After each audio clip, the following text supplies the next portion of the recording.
Review tayo guys ng R-Tri CA9 power amp. Bali ito yung pinaka features niya sa loob. Meron siyang switch. Ayan. Tapos ito yung channel A volume, channel B volume. Ito yung pinaka light indicator niya para sa power amp na to. Meron siyang active, protect, signal at clip. Yun guys yung pinaka features niya sa harap. Tapos yung sukat ito guys, yung pinaka latag ng body. Ito, yung latag ng body guys. Ayan. Nasa 43.5 cm. Ayan guys. Halos 43, kung eksakto siya, nasa 43.4. Pero ito guys, halos 43.5 yan. Yan guys, yung latag niya. Pagdating sa haba, yung body niya, 42 o 41.6. Yan guys, 41.6 cm. Yung lalim niya, yan, nasa, kasama yung pinaka-stand niya, 10 cm. Yan. Pero pagkasama itong pagkakabitan ng sa layer ng power amp yung pag sinama to, ito, ayan, 48.5. Yun guys, 48.5 ang haba. Yung pagkakabitan ko guys ng ating dividing amplifier. Ayan, yung rack niya. Amplifier rack. Ayan, 48.5. To be exact, 48.4. Ayan. Tapos sa likod, kasama rin itong pabitan na to, pinakadulo na talaga, is 43.3 or gawin natin 44.4, sobrang konti. Yun guys. Ito yung pinaka likod niya. Ito ba guys? Dilim. Yan. Ito guys, sa likod niya. Meron tayong input channel A, input channel B. May link. Ito, channel A, channel B. Kung may access kayong power na amplifier, pwede nyo pagkabit dito. Tapos ngayon guys, ito yung mga natin. Sensitivity. 0.775 volts. Tapos 1.0 volts. 1.4 volts. Ito namang operation mode. Meron tayo ditong stereo, parallel, bridge mode. Tapos ito naman tayong high pass natin. Meron tayo ditong on off. Ngayon naka-off po siya. Meron din siyang grounding, naka-off din siya. May on off din. Tapos ito yung speak on niya. Ito, meron tayo speak on A, speak on B, or tawagin natin channel A, channel B output. Ito naman guys yung ating binding post. Negative, positive, positive, negative. Ayan. Tapos yan, may dalawa siyang fan. Ayan. Ito yung bridge mode. Sa bridge mode guys, pag gagamitan nyo ng bridge mode, ito ang gagamitin yung pula, dalawa. Ang magiging positive dito, itong taas. Tapos ang magiging negative niya, itong baba. Yan ang sinasabing bridge mode. Yan guys, hindi naman mali dito kasi may guide naman yan siya.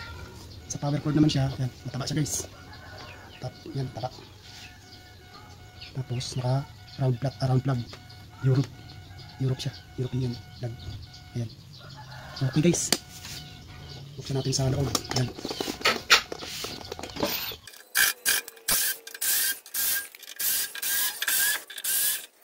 Sabi lagi guys, hindi siya Phillips screw. Yan. Yan, hindi siya Phillips screw. Pero buti na lang, meron akong nabili sa aking, ayan, pambihira. Buti na lang kompleto. Meron akong gamit na pambukas. Kung hindi na makikita ang loob. Yan guys, pambihira, hindi siya Phillips screw. Pasaway ka si E9. Yan. Yan.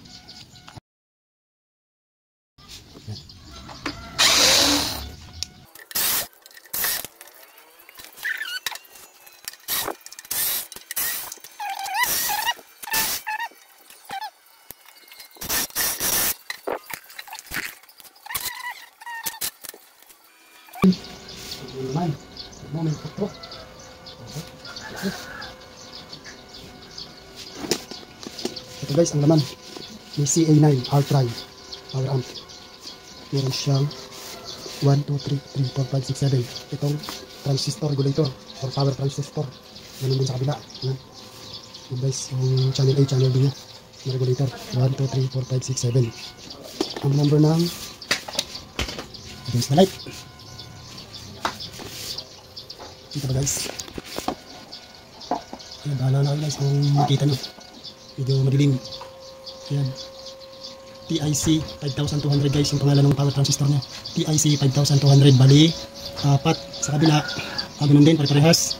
Bali 7 TIC 5200 made in Japan yung regulator ng transistor. Dito sa kabila. Ayan. Iba dito. Dito sa kabila ang ginamit niya TTA 1943. Ayan, TTA 1943. Itong dalawa TTA 1943. Ganun din, made in Japan. Tapos ang capacitor niya, yung filter niya, pinaka malaking capacitor niya ito, 1, 2, 3, 4, 5, 6, 7, 8, 8. Ang microfarad niya guys, ayan, kita ba? Ayan, dito, kita. Bali, 1,000 microfarad, 63 volts siya guys. Ayan.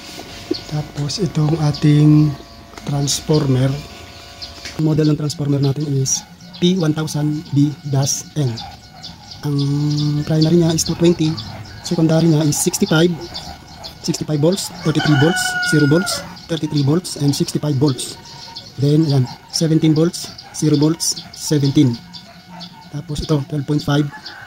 Yun lang guys. Tapos, ginawa siya ng manufacturing date is March 5, 2024 pala ang transformer niya. Saglit lang at susukatin natin. Ano kasi ang ating ano guys, ang ating yun, itutumba kasi.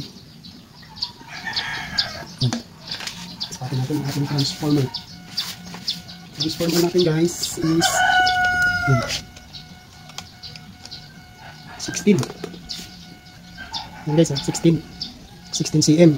Kasama yung housing, pero kung hindi siguro nasa 16.5 lang to yung transformer niya. Yung haba niya ay lapad, yung lalim yan, nasa 6.5 cm. Yan guys, 6.5 cm. Yan lang guys ha. Pinakita ko na sa inyo guys, bahala na kayo kung ano ang inyong nagiging idea dito. At least nagkaroon kayo ng idea guys sa aking is CA9 R-Tri. Kung bibili kayo, nasa inyo lang yan guys. Kasi ayun, nasa sa inyo lang guys, decision nyo na kung bibili kayo na itong CA9. Sa akin okay naman, maganda naman siya. Ayun. Okay ba? Ito yung relay niya. Dalawa. Ito yung mga, hindi ko alam kung resistor to yung ito mga to, mga upgraded na kasi. Yung kabisado, pasensya na guys kung mga marunong dyan kung anong tawag dito, comment nyo lang po. Yan. Ito sure na resistor ito, mga to, capacitor to diode. Yan guys, okay na. Salamat sa panonood. Bye bye.